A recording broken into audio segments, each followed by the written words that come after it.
Et grâce, mes grands et mes grandes, ici une fois encore pour vous, la révérende Maître Branham, pour vous parler des secrets de l'abondance.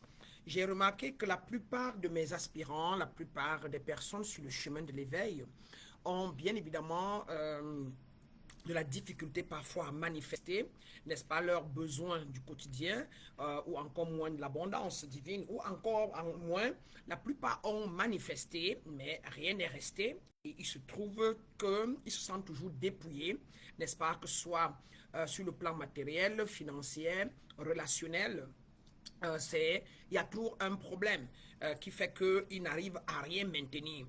C'est pour cela que j'ai décidé de faire cette vidéo pour vous parler de l'abondance, n'est-ce pas, en tant que principe divin universel et avec ses causes, les causes de ce manque d'abondance, ses symptômes et surtout sur comment ça nous affecte sur le plan physique, mental, émotionnel et spirituel.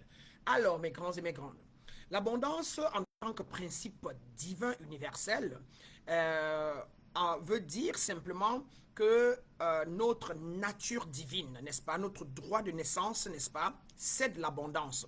Alors, les causes et les manques de l'abondance a certainement prend source quelque part dans notre vie terrestre et nous allons en parler. Donc, en un, parlons de l'abondance. C'est quoi l'abondance? Pour nous qui le vivons aujourd'hui, nous savons que l'abondance est un principe divin universel. L'abondance est une énergie universelle, un principe divin, mes grands et mes grandes, qui transcende les limites matérielles et s'étend à tous les aspects de la vie, autant physique, mental, émotionnel et spirituel. En tant que manifestation de la source divine, l'abondance est présente dans l'univers entier et accessible à tout ce qui s'aligne avec la source divine, n'est-ce pas? L'abondance est présente dans l'univers entier et accessible à tout ce qui s'allie avec, comme je l'ai dit, la source divine. Vivre en abondance, mes grandes et mes grandes, c'est être en harmonie avec cette énergie. N'oubliez pas que je vous ai dit que tout est énergie dans la vie ou encore tout est esprit, n'est-ce pas? Le monde est spirituel, n'est-ce pas? Alors, vivre en harmonie avec cette énergie permettant à la prospérité, à la santé, à l'amour et à la paix intérieure de s'écouler librement dans notre vie. Mais quand on est en désharmonie, bien évidemment, quand on transgresse les lois et les principes divins universels, quand on vit dans des traumatismes, n'est-ce pas, quand on a reçu beaucoup de mensonges, n'est-ce pas, cela nous crée, n'est-ce pas, des sphères ou des égrégores énergétiques en nous qui font que nous n'arrivons pas à manifester ce que nous désirons quand nous voulons, comme nous voulons, parce que nous avons simplement des limites en nous. Donc, en deux, parlons donc des causes du manque de l'abondance. Le manque d'abondance résulte généralement souvent d'un désalignement, n'est-ce pas, avec les lois divines et universelles, avec les principes divins et universels qui régissent l'énergie de l'abondance, qui régissent, si vous voulez, le monde spirituel, qui régissent Dieu, qui régissent, n'est-ce pas, la source divine. Et voici quelques causes principales que vous allez certainement noter dans votre vie, n'est-ce pas? Nous avons en a la croyance limitante. Les pensées négatives comme le sentiment de ne pas mériter le bonheur ou la richesse, ce que moi j'ai vécu pendant très longtemps, bloquent l'abondance. Ces croyances, bien évidemment, sont souvent enracinées dans l'enfance, comme moi, ayant grandi dans une famille pas aussi fortunée, n'est-ce pas? Ces croyances peuvent renforcer les expériences de vie ou des conditionnements sociaux, peuvent nous faire souffrir et nous limiter. Voyez-vous? Donc, en numéro B, en B, nous avons la peur de doute. La peur de manquer ou la peur du changement peut créer une résistance à l'abondance. Les doutes sur soi-même, sur les autres ou sur l'univers entier empêchent l'énergie de l'abondance de circuler librement. En C, nous avons l'attachement au matériel. L'attachement excessif, n'est-ce pas, aux biens matériels, au succès extérieur ou aux attentes spécifiques peut empêcher l'abondance de se manifester sur d'autres plans. N'est-ce pas? L'abondance véritable transcende le matériel et englobe la plénitude intérieure, comme je dis maintenant, comme je vous dis toujours, que avant j'étais beaucoup plus dans l'ego, j'avais le matériel et tout, mais je n'étais pas heureuse.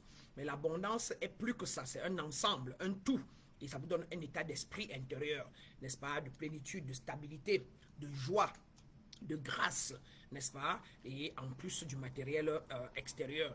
En D, nous avons le manque de gratitude, l'absence de reconnaissance pour ce que l'on possède déjà, même si c'est seulement une seule petite chambre, même seulement le souffle de vie, même seulement le fait d'avoir ses doigts qui fonctionnent, même le fait d'avoir une seule main, d'avoir un seul œil. On devrait avoir la gratitude pour cela. Et c'est l'état de gratitude généralement qui peut, n'est-ce pas, nous amener, ou encore moins, qui peut stimuler, n'est-ce pas, l'énergie cosmique de l'abondance pour que beaucoup plus encore en découle. Donc, l'absence de reconnaissance pour ce que l'on possède déjà peut freiner l'arrivée de nouvelles bénédictions. La gratitude est une grande clé essentielle pour activer le flux de l'abondance, mes grands et mes grandes. En dernier, nous avons l'action désalignée.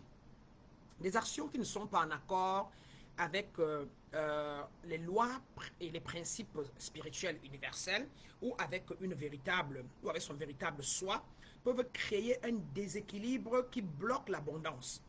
Donc, il y a tout ça à considérer. Alors, en grand 3, nous allons parler maintenant, n'est-ce pas, du symptôme du manque d'abondance. Comme symptôme, le manque d'abondance peut se manifester sur différents plans de vie, chacun ayant ses propres, n'est-ce pas, ses propres symptômes spécifiques. Sur le plan physique, par exemple, nous avons en numéro 1 une santé très fragile. Moi, j'ai vécu ça, j'ai beaucoup souffert quand je ne savais pas qui j'étais. Des maladies chroniques, des fatigues persistantes ou manque d'énergie peuvent indiquer un déséquilibre dans le flux de l'abondance physique, n'est-ce pas? Des problèmes financiers. En numéro 2, difficulté à subvenir à ses besoins, des dettes, n'est-ce pas? Ou des stagnations financières sont des signes d'un blocage dans l'abondance matérielle. N'est-ce pas? Le manque de ressources, difficulté à accéder aux ressources nécessaires pour atteindre ses objectifs, n'est-ce pas? Que ce soit en termes d'argent, d'opportunités ou de soutien. Et bien évidemment, après le plan physique, nous avons le plan mental. Sur le plan mental, nous avons en numéro 1 les pensées négatives, la rumination, les pensées limitantes et les dialogues intérieurs critiques sont les symptômes de manque d'abondance mentale. Et nous avons toujours sur le plan mental le manque de clarté, mes grands et mes grandes, difficulté à se concentrer, confusion mentale ou incapacité à prendre des décisions claires peuvent, n'est-ce pas, indiquer un blocage mental. Moi, j'avais tous ces problèmes-là. J'avais des difficultés à me concentrer. J'avais des confusions mentales et j'appelais toujours au secours des gens pour m'aider pour mes décisions, n'est-ce pas, ce qui n'est plus le cas aujourd'hui. En numéro 3, toujours sur le plan mental, nous avons l'état d'esprit de pénurie. Les croyances persistantes qu'il n'y a jamais assez ou que vous ne serez jamais assez. Effectivement, ça crée un état de manque d'abondance. Moi, j'ai vécu tout ça. Sur le plan émotionnel, vous avez un sentiment de vide, sentiment de ne jamais être comblé ou d'avoir un vide intérieur, même en présence de succès extérieur. Généralement, dans ce cas-là, quand on a du succès, on ne voit pas. On est toujours concentré sur le succès qu'on n'a pas encore eu. Et ça, c'est une limite, n'est-ce pas? En numéro 2, nous avons les émotions de faible vibration. Les vibrations élevées sont très importantes, dont la peur, l'anxiété, la jalousie, le ressentiment ou les dépressions sont des signes de manque d'abondance émotionnelle. Et il faut travailler sur cela, ce qui est souvent difficile, n'est-ce pas? Des relations toxiques, attirer des relations dysfonctionnelles ou ne pas se sentir aimé et soutenu par les autres, n'est-ce pas?